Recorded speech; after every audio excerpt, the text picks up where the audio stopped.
folks, we're back and we're back for a big one. We got we got Colin Fields already repping Izzy over here. Shirts broken out.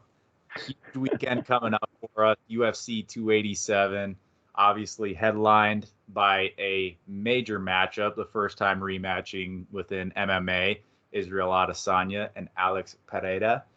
I am stoked for this one. It's hard not to be stoked for this one. Colin, you're obviously repping the shirt. How are we feeling going into this weekend? We'll talk about how I'm feeling a little later, but I mean, I gotta be honest. I'm talking myself into being. I'm asking. Yes, okay. I'm extremely excited, and I told you before this. I think not that I haven't been excited for cards. Obviously, Izzy's my guy, and this is the most excited that I've been for a fight for a while, for obvious reasons. Yeah. So it is exciting. I mean, a lot of implications in that main event. Obviously, not the first time these two have crossed paths, but the card as a whole is stacked. It's one of those, we've talked about this a few times, those cards where from fight one you want to be tuning in because there's so many good ones. And that's kind of where we will start is in the prelims. Each week we do our prelim to look for, and I'm going to be honest, this was one of the hardest ones I've had because there's a lot of really good razor sharp odds fights, but there's also a lot of fights where the under and for it to finish within the distance is a huge favorite, which those typically make for good cards because, you're putting two killers in front of each other. Colin, I'll swing it back to you here. Is there a prelim, early or regular, that you're eyeballing? Yeah, I think I'll go with the man that years ago gave Adesanya a good run for his money in Gastelum, and Curtis. I think, of course, there's a reason that this is the main event of the prelims, and the odds say that much. Gastelum's sitting at around 130, 135 favorite, and both guys have they've turned in some pretty good performances, and I think Gastelum has gotten a bit of a raw end of a deal with the guys that he's faced, and I think recency bias might tell you that Curtis is gonna win this fight, just because he knocked out Joaquin Buckley, who I think still in a lot of people's minds is like really like knockout crazy good after that crazy knockout that he had. What was that? Is that 2 years ago now? Yeah, one of the best knockouts, maybe the best knockout of all time. So regardless of how Buckley's doing in his career, he's always going to be associated with that.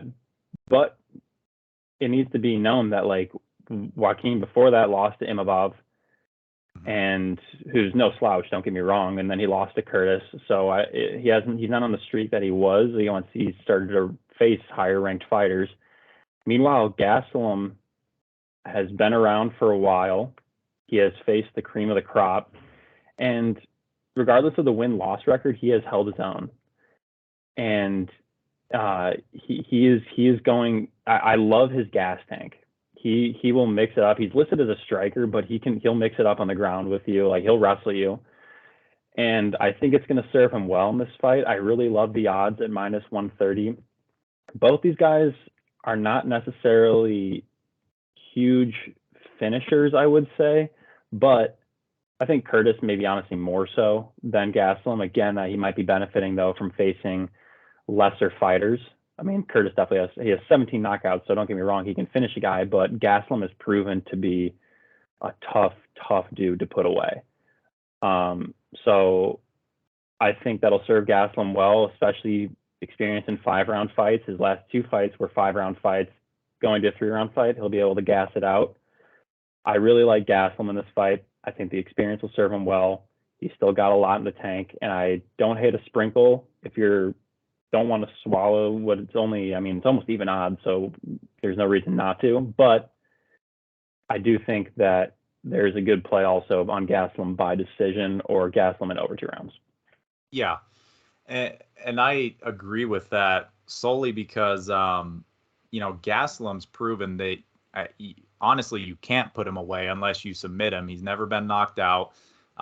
You touched on the great cardio, just fantastic cardio. And I think what's special about his cardio is not only he can go the 5 rounds. He's shown that. He can definitely go the 3 rounds, which this fight will be. But he holds that power throughout all of those rounds. So his left hand is dangerous in the first round. It's dangerous in the 3rd round. It's obviously not a 5-round fight, but it's also dangerous in the 5th round. And you're right, up until, as of recent, I guess you could argue Whitaker and then obviously Pereira, Gastelum gave Izzy his toughest. I believe that one was for the interim belt, correct? Before it unified with Whitaker. Yeah, that to that point was Izzy's toughest fight because he was just rolling through everyone at that point. And, it was a testament to Izzy as well because Gastelum is no joke, man. The chin is for real. He doesn't get put away.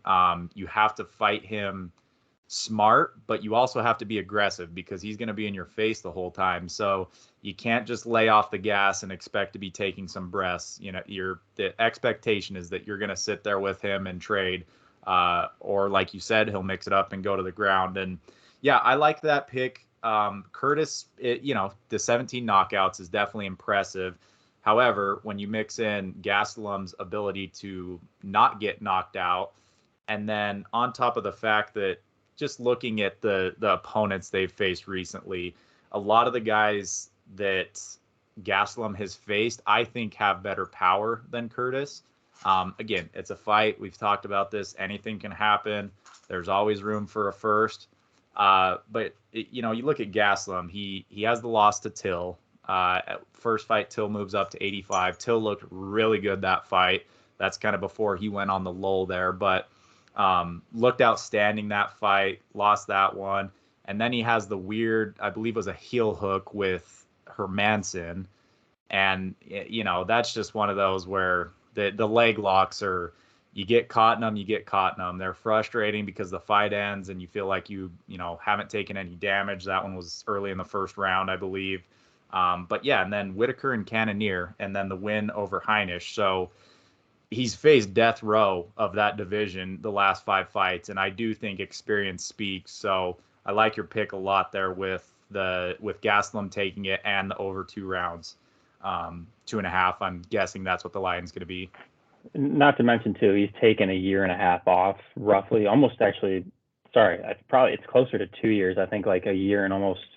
It'll be like 9 months at that point, but he's clearly, he's taken his time to get back and improve his game, and I think it's going to show. Yeah, agreed.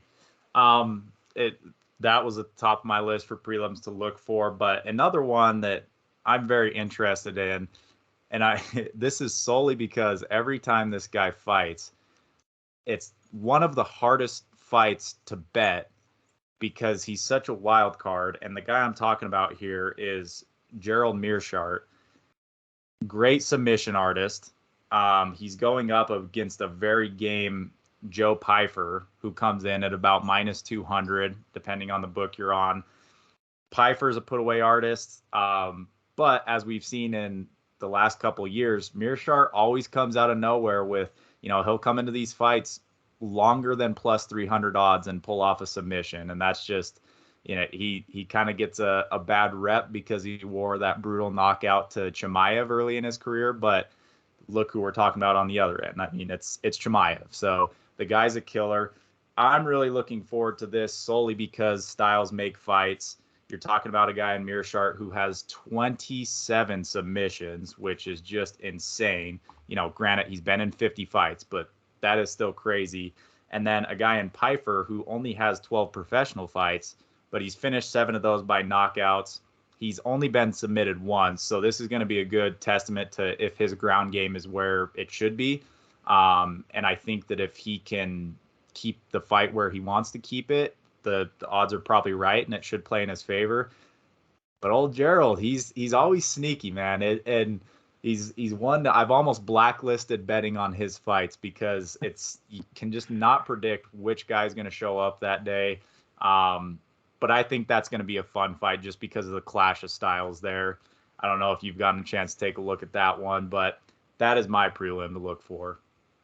Yeah, definitely. And I was just taking a quick look. I was gonna see if there was any good odds on it to end in a finish, and no, it's minus 455 over on Barstool, making sense as it should be. I think, like you said, submission guy versus knockout guy, and it's like you said, matchup make fights. It'll be a super interesting clash of who can take the fight to where they want it to be.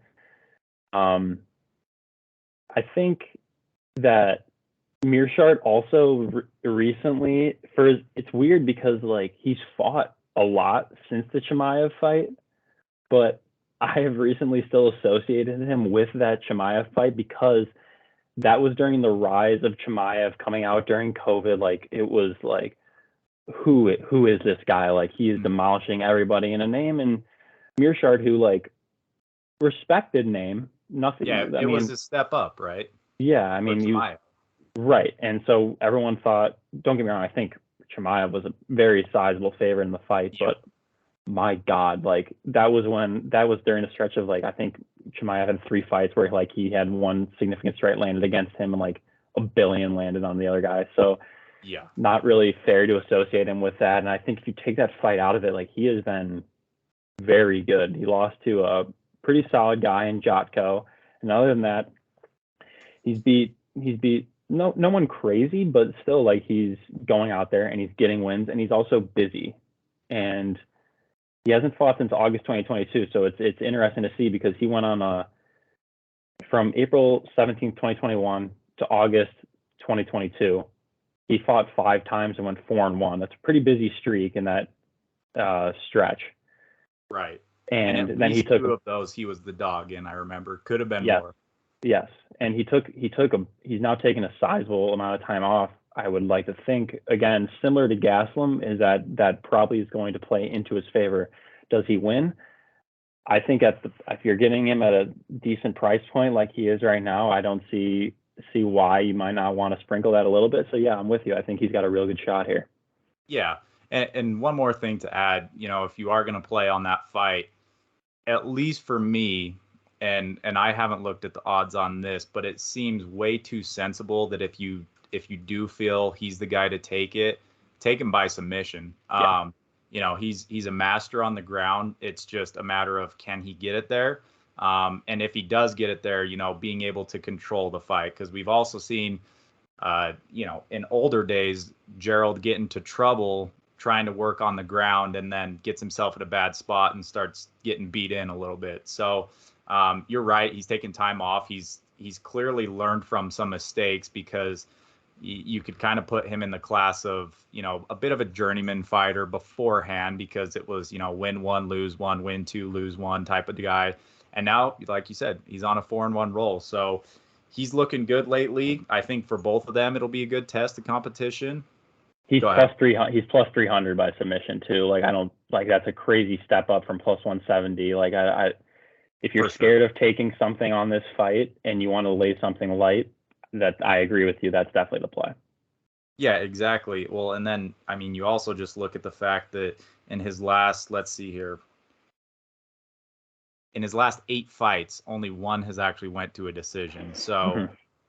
to me, it's pretty sensible that you're either rocking with him by submission. For Pfeiffer, it gets a little more difficult. I can see him scratching out a decision or getting the knockout.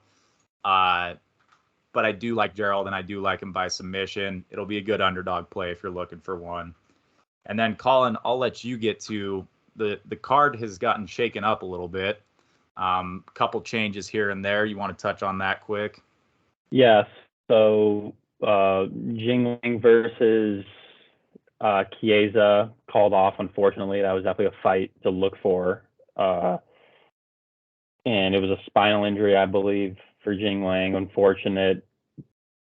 So that being off definitely took a hit to this card, to what it was already, what's a good card as is now, but that was really a fight to look forward to. Chiesa definitely taken a bit of a slip since I think before his Luque fight, he was on a pretty good streak. I don't know if it was a streak or he was just regardless.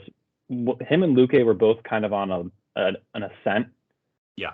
In that welterweight division, and ever since that fight, they both kind of took a bit of a hit. and fallen down the rankings. But yeah, and that would have been a nice fight to see Jingling break also into the welterweight rankings if he got that win. So unfortunate for him there, but he said he'll be back and be ready to go. And then Carl Williams is replacing Chris Barnett against Chase Sherman. Williams, interestingly, fought in March, I think early mid-March, and went for the full 15. I don't think he took much damage during that fight, if I remember correctly, but regardless, that is less than a month off, and he's coming in on short notice and still is a minus 455 favorite.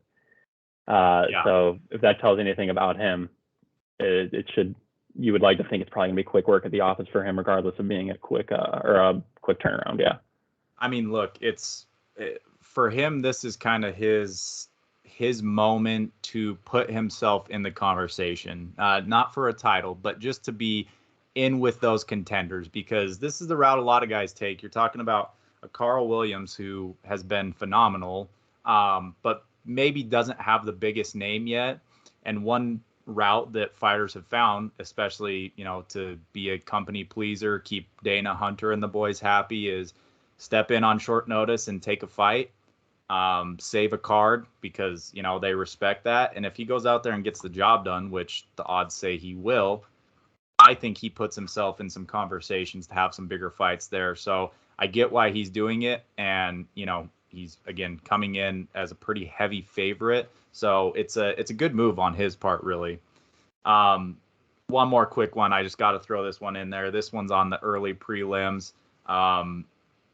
This might be, if you're getting on ESPN Plus early for the day and you need something to look at, I've not seen the line on the under, but the Bahamondes and the Ogden fight, that is polar opposite fight styles. And I'm imagining it's going to be at 1.5 is what the line's going to be.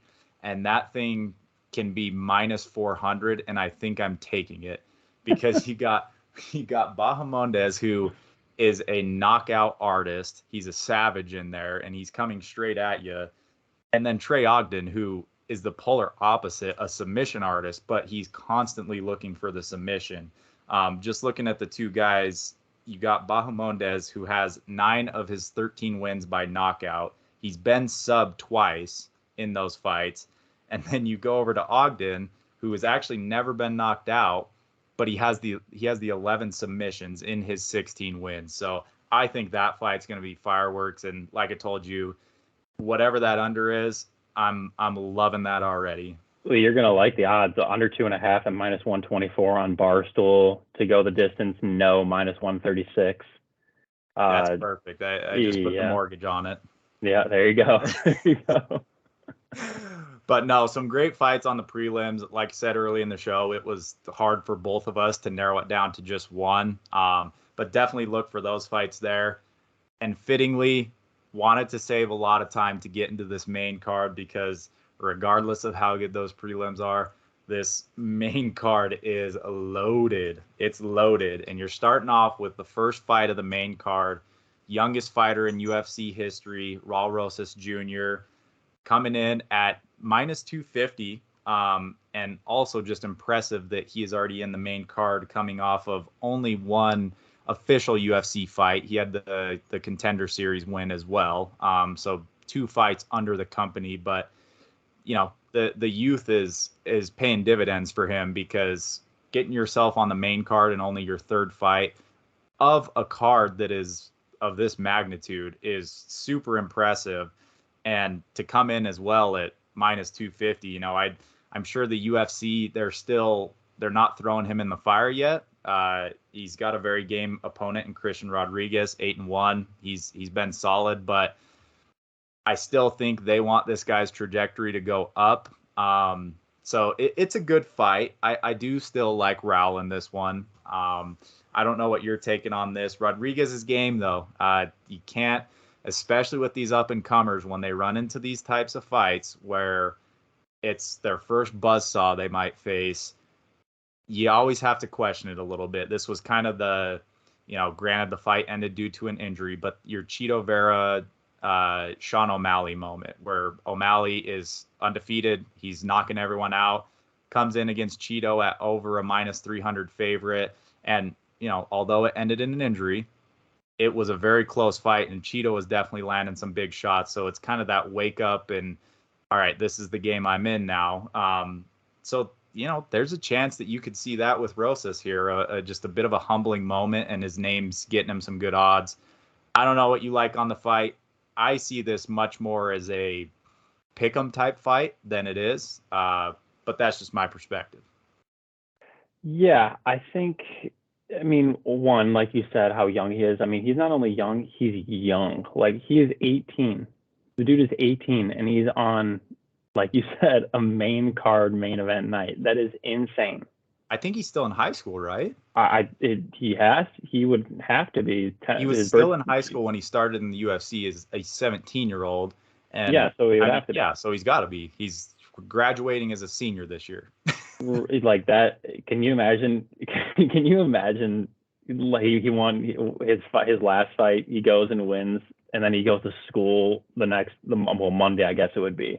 Can you imagine that life? That's crazy. So, regardless of win or loss, like he is oozing confidence in himself, and I'm rooting for him. I'm also I don't want to say I shouldn't say I'm rooting for a fighter, although I'm rooting for Izzy, obviously, but we'll get to that later. But I do like him in this fight. I think he wins this fight because he is nasty on the ground, and he showed that in fight one. But yeah, he's oozing confidence. He's come out and said that he can beat everyone in that division right now, and I think he really believes that. And maybe he could. I don't know. He's 18. Like, he probably is just saying that to get some clicks, and rightfully so. Like, build your brand at that young too. He's hopefully going to be in the company for a long, long time. And I'm just looking forward to this fight. I'm gonna play him. I like him, but definitely looking forward to hopefully seeing him grow over the next couple of years. And who knows, maybe he's the real deal at 18 and he shoots up those rankings and he's fighting top ranked guys in 1 to 2 years. Yeah, look, he's definitely damn good. And I think you have to, even if it is a little bit of false confidence, I think those are the type of people that they do make it to the top, because everyone, if you make it to the UFC, you're at the top of the food chain when it comes to MMA. That's the cream of the crop. And then if you're winning there, you're obviously talented, right? And I think for some people, it's that false confidence or not even false confidence, just confidence. Sometimes it might be overhyped, but that's what gets them in the mindset to climb the ranks. And so I like that fight. The only reason I describe it as a pick'em fight is because I think that for Rosas, a lot of his strengths lie on the ground. He can strike for sure, but he's going against a Christian Rodriguez who 8-1, 4 submissions, has never been submitted. He's never been finished, that being said. So it's going to be a test of, I do think this one goes the distance, and it's going to be a lot of technique. So it'll be a telling fight with where Raul is at, just solely based on the fact that I think he's going to have a little more cage time in this fight, and we're really going to see what he's made of against a guy who, again, is coming out and is good defending against his normal game plan. So yeah, really looking forward to that fight. It kicks off the main card. I think that is an incredible job by the UFC putting that there, just because you've got that immediate interest. As soon as the main card starts, we've talked about before that they like to tee up a good fight on the first one. And then sometimes you see 4 and 3 fights, 4 and 3 lay off a little bit until that co-main. So good job by the UFC getting this one done. And I agree with the spot on the main card, because look, a lot of times it is based on your name. Chael Sonnen, we talk about him all the time on here, but he's brought this up. If you build up your brand and you earn your spot on that main card, then fair play to you. You're going to have fighters complain about your ranking and blah, blah, blah, and you shouldn't be on the main card. But if you're doing your job behind the scenes, and for him, it was just a matter of, he got to a top-notch MMA level at a really young age. That's what built his brand. So it's fitting, I think. Right. And hate it or love it, there's a reason why guys like why a guy like Conor McGregor is going to probably get a belt shot if he beats Michael Chandler, even though he has been on a losing streak. There's a reason for it. Exactly. Yeah, exactly. I mean, help the company and they'll help you.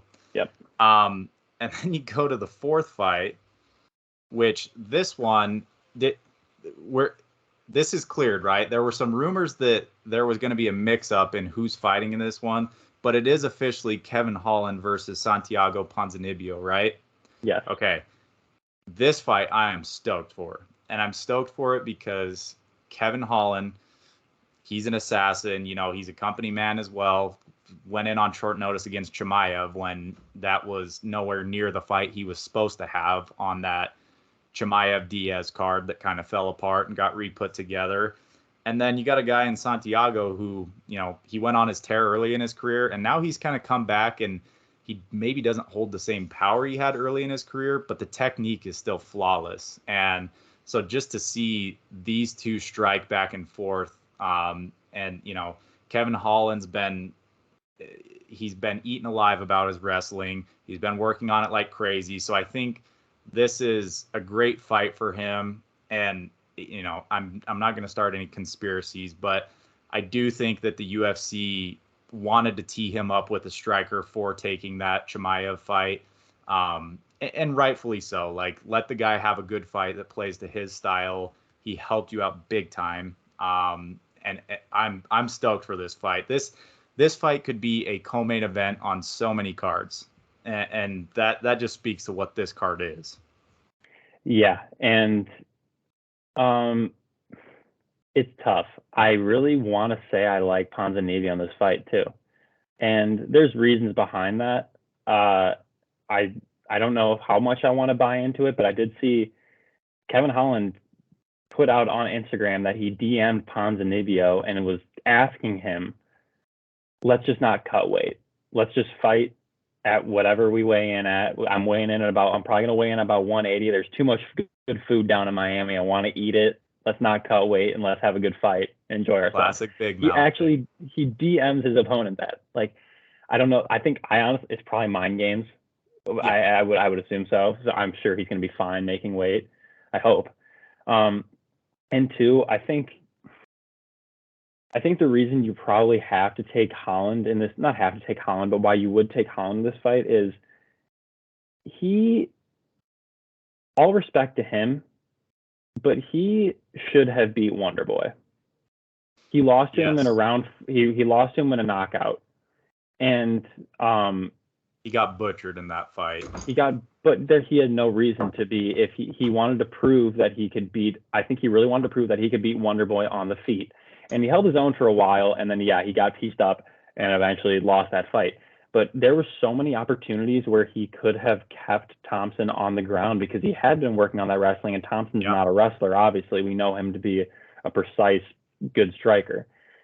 And he simply did not keep him down on the ground. I think it was really just out of respect. And I mean, I appreciate that, but at the same time, you got to look out for your own. And would he be facing someone different than Ponzinibbio if he had taken care of his own and actually went out to, I don't want to say he wasn't out to win the fight, but he was definitely out to prove something, that he could beat one of the best strikers in MMA. And he unfortunately didn't. He got caught in the fire. So with that being said, I think with someone like Ponzinibbio, he will mix up his game now. He's going for the wins now. He's not out to prove anything. I think he's proven enough to know. We know he's a great striker. Now go out, win your fight, talk about taking the next step up, and then hopefully getting to the belt shot, because we all would love to see Kevin Holland fight for the belt. How entertaining that press conference would be! Oh man, unbelievable. Yeah. So I do like Holland in this fight, simply because I do think he mixes it up. But I was seriously thinking about Ponzinibbio. Yeah, and just to add on to that, I think Holland's another guy that you could kind of say has at times gotten the short end of the stick, and it's by no means to his fault. Dana has been outspoken on how much he loves him, because Holland has taken a ton of short notice fights, and not always the easiest fights. One that sticks out to me is the Vettori fight. he went in there on short notice and fought Vettori, which stylistically is not a great matchup for him, and it kind of played out how everyone expected it to. But I think for Holland, he's just got to get back to trusting his instincts. I think he's gotten so wrapped up because he got out wrestled for a while there, in the fact that he's got to be so stuck to a game plan. But I think part of what made Kevin Holland good was just the freestyle he had before. He had the knockout from the ground. I believe it was against it was against Jacare, yeah. Jacare had him on his back, and he knocks him out from the ground, which was just pure instinct. He had an open shot, and he took it. And I think he's gotten a little upset about his takedown defense, and he's honed in so much on these game plans that he's lost a little bit of that instinct that had him on that tear for a while. Because don't forget, just 2 years ago, I don't think he ended up winning it, but he was in the top 3 for Fighter of the Year. He had rattled off 5 in one single year, which is incredible. So I'm looking forward to that. I agree with you. I don't think he went about the Wonder Boy fight like he should have. And, he seemed like he was out there to prove a point that he could outstrike Wonder Boy. And it's like, if you have advantages, you should use them, because I don't care how old Wonder Boy is. You're talking about arguably the best and most creative striker over the whole span of the company history. And if you want to sit in there and play the distance game with him, he's going to pick you apart. And like you saw with Holland, those shots they start to add up. And, Holland looked great early, but you take a few of those and you slow down in the later rounds. So looking forward to him hopefully bouncing back. I think that's a great fight, and interested to see what his game plan will look like against Santiago. Again, seasoned vet there. So great fight. Moving on to the third one. It only gets better, I swear. Rob Font and Adrian Yanez. This one coming in at fairly close odds. Yanez at minus 180 to minus 200. I don't want to say shocked by those odds, but shocked that it wasn't closer to a pick'em, just solely based on Rob Font's experience with some of the top guys in the division.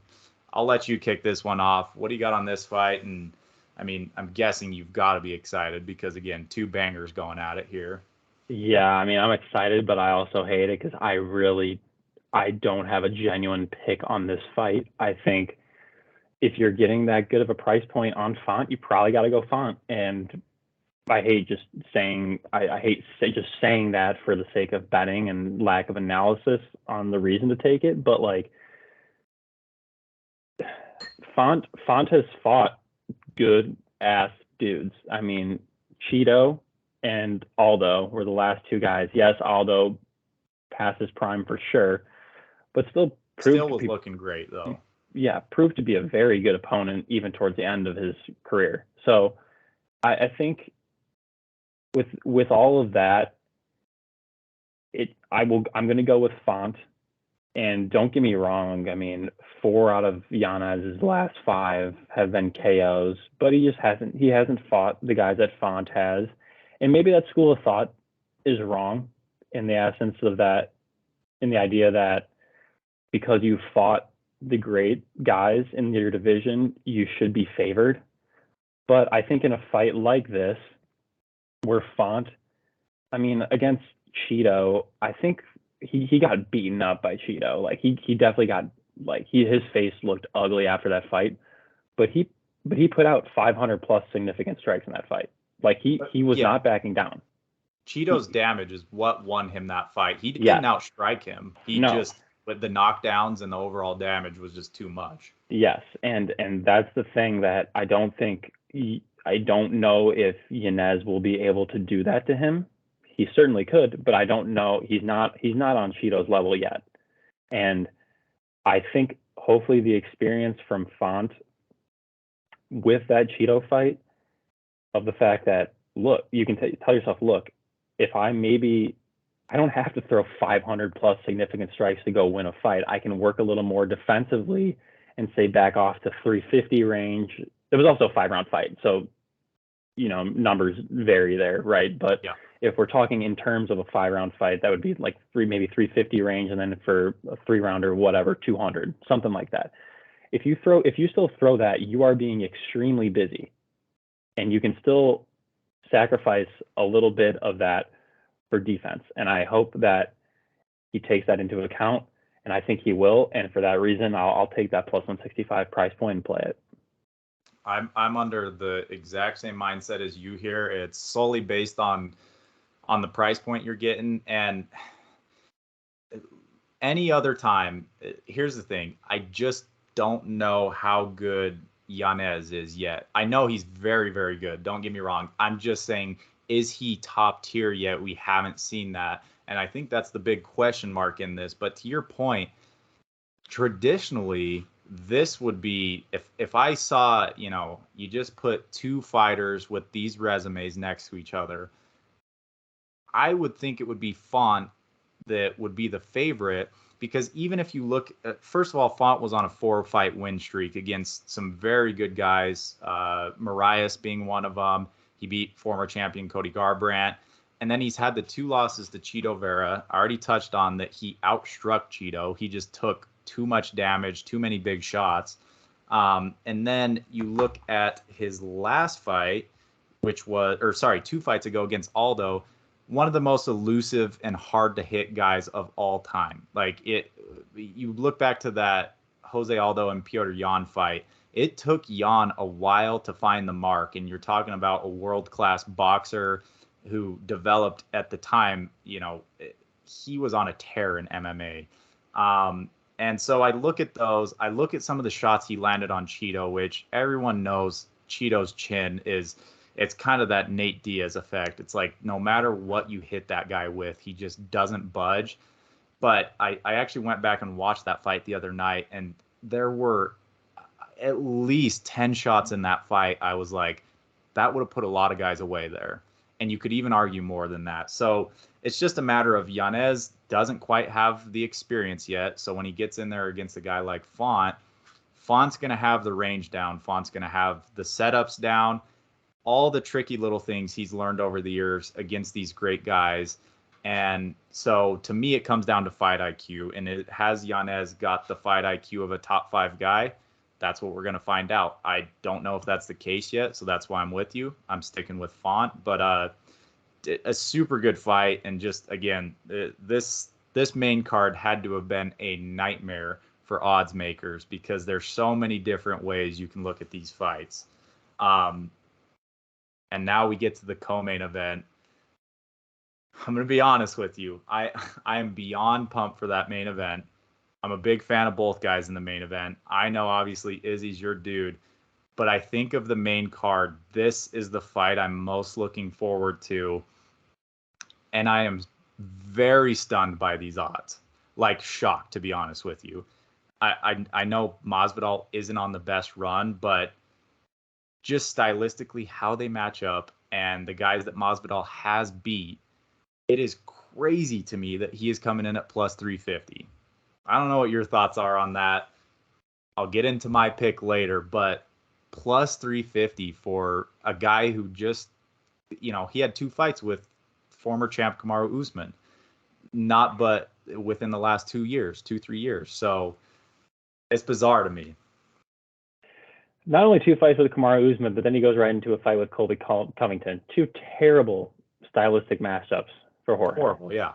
And Burns is not exactly, I wouldn't say he's a great stylistic matchup either. I mean, he can take you down and get you down there. But you're right. I would have put Burns probably at more of a minus 300. That's where I would put him as. I think he deserves to be a decent favorite. He's proven to be extremely good in this division. The 2 losses he's had were Chimaev and Usman, who, that is Usman a couple of years ago. Not that Usman's a slouch now by any means, but he's not the Usman that we've seen the last, 6, right. I guess, when 6 rounds. When he was on his tear of defenses. Right. Yeah. So with that being said, yeah, I think it's weird that you're getting Jorge. I guess I shouldn't say it's weird, but it's enticing that you're getting Jorge at that price. And I think 2, 1, it's a hometown fight for Jorge. Huge factor, I Huge, think. huge. Yeah. And we've said in the past that definitely factors in, and we've been wrong because it's MMA. We've been wrong sometimes because it's MMA, and you don't know how a fighter's going to come out. But hometown fight, and also Jorge basically came out and said, "Look, if I lose, I don't know how much I have left in the tank if I lose to like get myself back up off of the ground and say, let's go do this again and let's go for another run."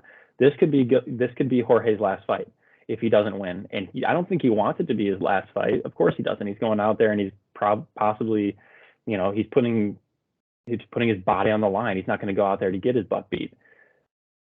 I think you probably have to play Jorge in this fight simply because of those two factors and the fact that he is still dangerous regardless of what we've seen from him the last 3 fights. Yeah. And that's just the thing is, you're not really getting any logical picks on Burns. I get why Burns is the favorite, but a few things here. And just because I'm most excited for this, I got to list them off. I usually don't look too heavy into what fighters are saying about their camp or, their behavior outside of camp, but Jorge Masvidal after the Covington fight was clearly fed up with how his wrestling was. And look, we talked about it with Holland earlier, how it was a huge weakness. Jorge Masvidal is not a bad wrestler by any means. He faced the top 2 wrestlers in the division. And that's where I think people aren't seeing a lot of this right here is Burns is obviously phenomenal on the ground and he can get the takedowns, but I don't even put him in the same conversation when it comes to wrestling as Usman or Covington.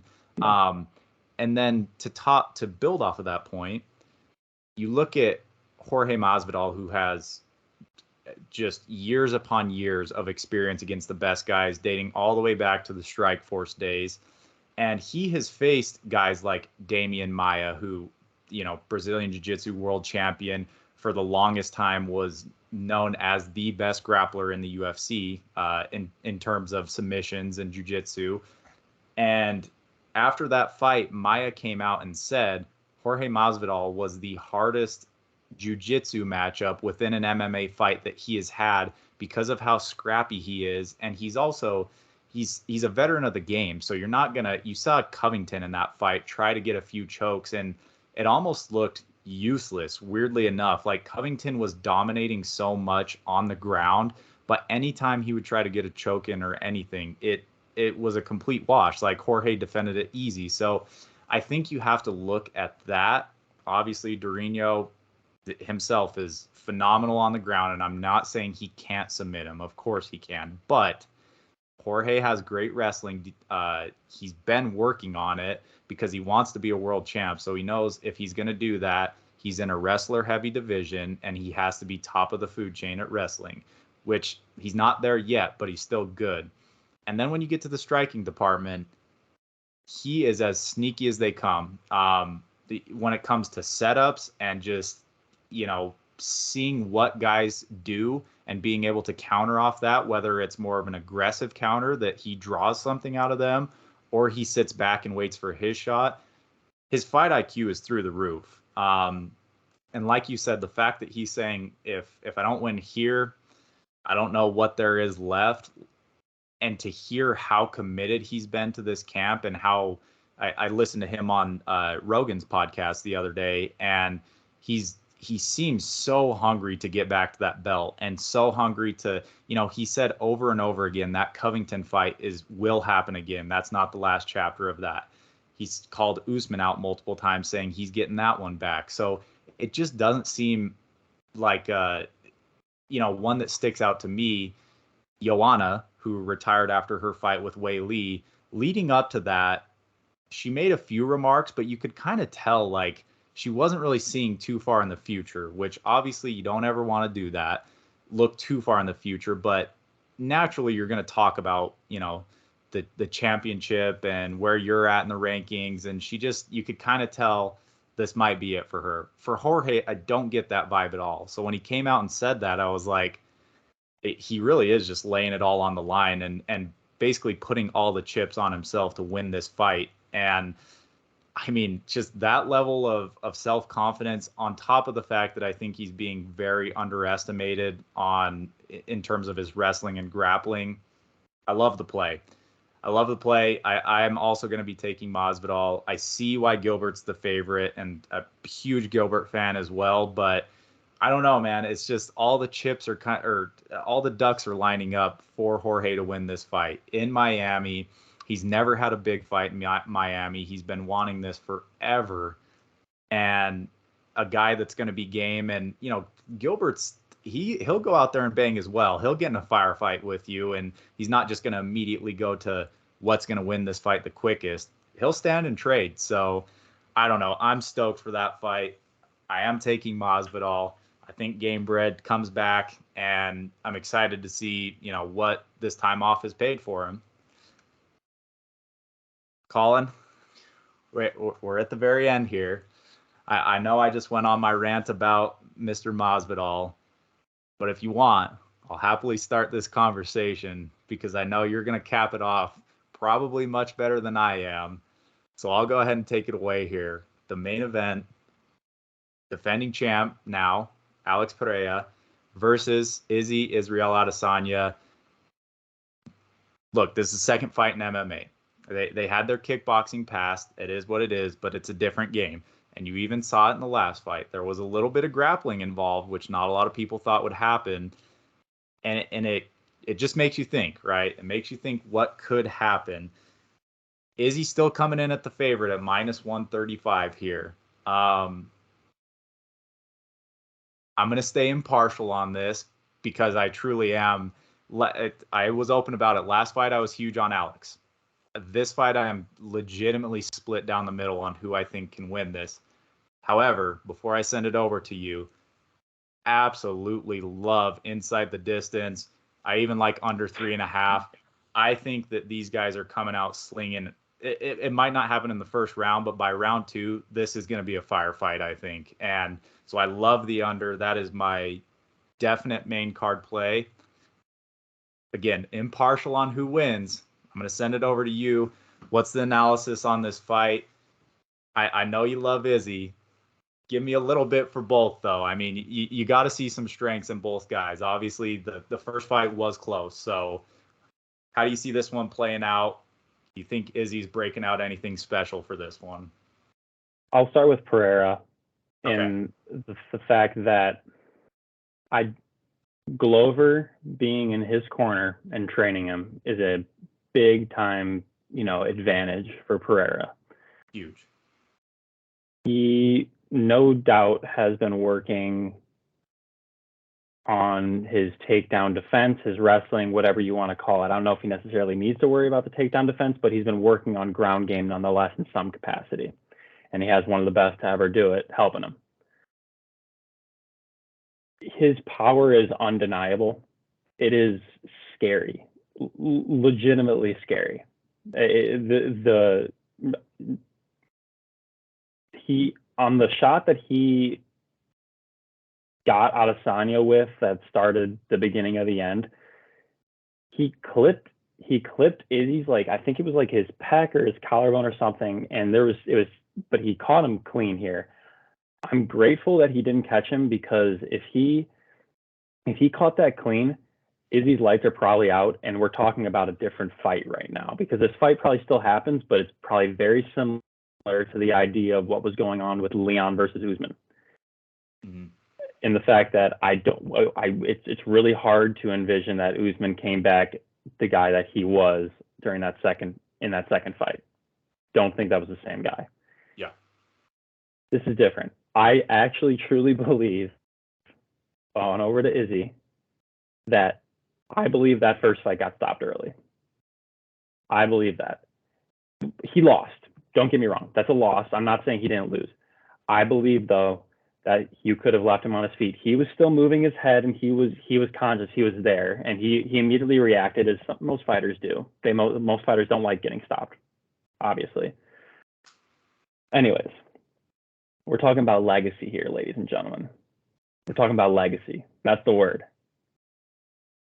We're talking about a damn legacy. And it's time for Izzy to come out and freaking beat some ass. It's time for him to show who he was when he came out against Costa, when Costa was talking all of that crap about just nonsense and everything. And Pereira is different because Pereira is very stoic, and I actually respect him. He's come out and said that I don't like talking. I like fighting. I don't like talking. I'm not good at it. I do what I do inside the octagon, ring, whatever. I love the inside the distance play, and I love Izzy by knockout. He has to come out and just be dominant. And he had Pereira on the freaking ropes, man. If he had him in that round, was it round 2? No. Round 1. Round 1. If he had him in round 1, if he had 15 more seconds in that round, that fight is over. Over. And we are in a completely different spot right now where Izzy's talking about one of the best middleweights of all time. Is he the best middleweight of all time? Whatever. Now the narrative is completely shifted. I feel like this is a massive fight for who Israel Adesanya is remembered as, because his reign has so far been remembered as what people consider a boring one. Fair enough. I think, he doesn't have the finishes that some champions have, and I see people on Twitter all the time ripping on him, saying how boring of a champion he was, and they were happy everyone was rooting for Pereira in that first fight because they wanted a new champion. They think Izzy is boring. So be it. That's your opinion. Fine. People forget how good and powerful Izzy can be. But dudes were scared to get in there against him, and he knows his game. He knows he has the reach against guys. But when he didn't have the reach against Pereira, he got in there and he fought. And he showed how entertaining of a champion he can be when there's a good stylistic striking matchup. And he had him. And he got caught by a good one. And it is what it is. Again, I don't think it should have been stopped. I think he should have won that fight still. I don't know what happens if it goes 15 more seconds and they let him go out. He could have gone out cold. And maybe it's a good thing, hindsight, for this fight that they stopped it. Yeah. But I really do like Izzy by knockout here. And we're talking about his damn legacy. His idol is Anderson Silva, as many guys. That's their idol. And you can see the similarities in their game, although Silva was probably considered a more entertaining fighter and finisher in his prime than Adesanya has been. Not as good of competition, though. I mean, yes, Izzy could have probably done that same thing to most of those opponents. Yeah, and I just think Izzy will not be able to live with himself if he loses to this guy twice in kickboxing, twice in the UFC, 0-4 against a guy when he should be considered one of, if not the best middleweight of all time. And this would completely tarnish that legacy. And I hope it doesn't happen. And I don't think it's going to happen. I do think Izzy's going to come out, get the job done. I do like him by knockout, and I like him on the money line if you're just willing to play it safe. I'm stoked for this fight. Obviously, I just went on a rant there, and I genuinely just believe that we are going to see the Izzy that we've been wanting to see. People have been wanting to see for a couple of years now. Yeah. Touch on a few points you made there. The first one being legacy. That is something that I think Izzy values heavily. A lot of guys talk about it, but I think that is something he truly fights for, is how he ends up remembered in the sport. And you're right. I mean, maybe some of the fights during his title reign weren't the most entertaining, but for the most part, outside of a few pretty dominant wins, and 100%, it was the fact of, if you can't take him down, you're going to have to play his game, and nobody really wants to play that game with him. And so it just leads to some of those stalemate type fights. So I do think that he definitely needs this one for legacy. Personally, I would not, if he wins this, I'm not yet willing to call him the greatest middleweight of all time, but I think that puts him 1 to 2 away from being at that point. And the reason being, if this was anyone else and he came back and won his belt, I would say, based on what Silva did, I think he's got 3 to 4 more before you put him in that conversation. But you're talking about a guy who is a stone cold killer, walks around at about 40 pounds over what that weight class is. I mean, everyone taught, Izzy looks big in that cage because he's long, he's wiry. He's put on some good muscle now too. So he's a big guy and he typically looks like the bigger guy at 185. And then you get Poton going in there and makes Izzy look small. It's this guy is massive for 185 pounds. And that's why I think if Adesanya is able to put him away, that is impressive enough for him to skip a few wins to get to that goat of the 185. Now, on the other hand, Pereira is no joke. And it's so hard to say in that first round. He definitely caught him good, and that could have easily been over in 10 seconds. But like you kind of talked about with Adesanya at the end there, it's hard to say because not to compare their kickboxing fight to their MMA fight, but Izzy hurt Pereira many times in those kickboxing fights. And the one, I believe, was the second fight, he was pretty handily winning that fight until he was knocked out. And I could definitely see the argument for an early stoppage. It's just, it's so hard. It's so hard with how ferocious Pereira hits that it's like some of those shots, like you said, the one that caught the chest looked so much more damaging than it probably actually was because he's so explosive that when he hits guys, I can see from a referee's standpoint, watching that in live action and being like, oh shit, like that, this could be close. That was a bomb. And so to both guys, I think Izzy has a great chin as well. And I think that's not to be slept on. You've now seen Poton go out and just flatline some of the best guys in that division. I'm talking literally flatline, like out cold unconscious. And he wore shots. Izzy was obviously winning that fight going into the fifth round, but he definitely wore some of his best shots throughout that process, and he ate them. And then at the end, he gets caught with the big one. And you're right. I mean, he was wobbled. It could have very well, same thing with Izzy in the first round. That goes 10 more seconds. There's a chance that he gets punched out cold.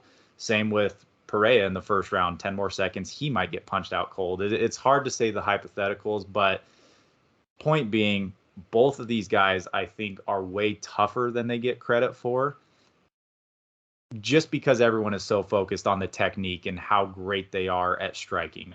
And I'm stoked for it too. Again, love the underplay. I think whoever you go with in this fight, it is very wise to take them by knockout, because I think that Izzy understands the adjustment he needs to make in this fight. And he talked about it a little bit in his first presser.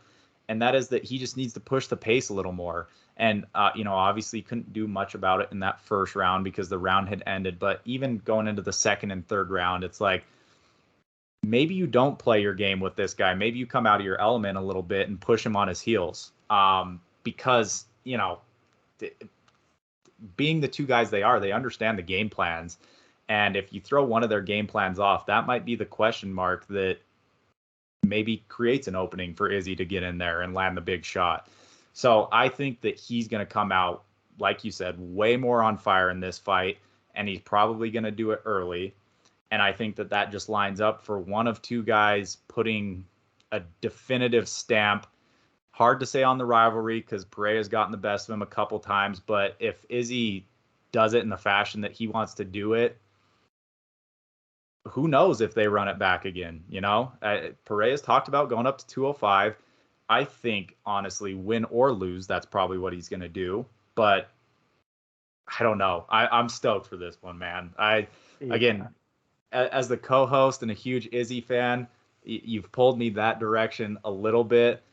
But I'm with you. Like, if Pereira was in any other weight class, I'm sure you would be a massive fan of his. It's just a matter of, and you said, I mean, you even said you still are to some extent. It's just the fact that, he's had these rubber matches against your guy. And I don't know. They've all been so close that's why you can't not be excited for this fight. Yeah. And it's interesting too, because not to look ahead of this fight, but the winner of this might get Hamzat. Very good point. that is like that's your reward for winning this fight, possibly. Because I agree with you. I think Pereira probably goes up to light heavyweight, and I don't. The thing is, I don't know if you give Izzy a third straight title fight if he loses 2 straight title fights. Yeah, no, But he is the most marketable guy in that division. for sure. So, but yeah, super interesting fight. I'm obviously excited, nervous, pick your adjective. I'm probably feeling it. And I will be rooting on the last style bender Saturday night, baby. Yep, let's go. I mean, it's a good point that Saturday night is going to shake up that division a lot, no matter what happens. And you talk about, Chimaev, who I think personally is a nightmare matchup for both of those guys. Not that they can't both beat him. It's just, again, styles make fights. That is a tough night out for anyone who is not a world-class grappler. And then you've got other guys that have been sitting around on some wins waiting for a shot too. So I don't know. I'd like to see Chimaev get in there against one of the top guys at 85 before he gets that nod, but Yeah, we'll see how it plays out. Regardless, stoked for it. We went a little over an hour. You're not getting any other MMA news today because we're calling it there. We're both pumped for Saturday. Colin, all the people are backing you with Izzy. They want to see it. We'll see if he gets it done. I think they're both coming out hot, though. We're looking forward to it. Folks, another episode of the Overhand Hour closing out here. Again, catch us on the social medias. We'll be tweeting out before and during the fights. Colin, get your last few good nights of sleep, my friend, because Friday I don't think you're sleeping too well. legacy. All right, folks. We'll catch you.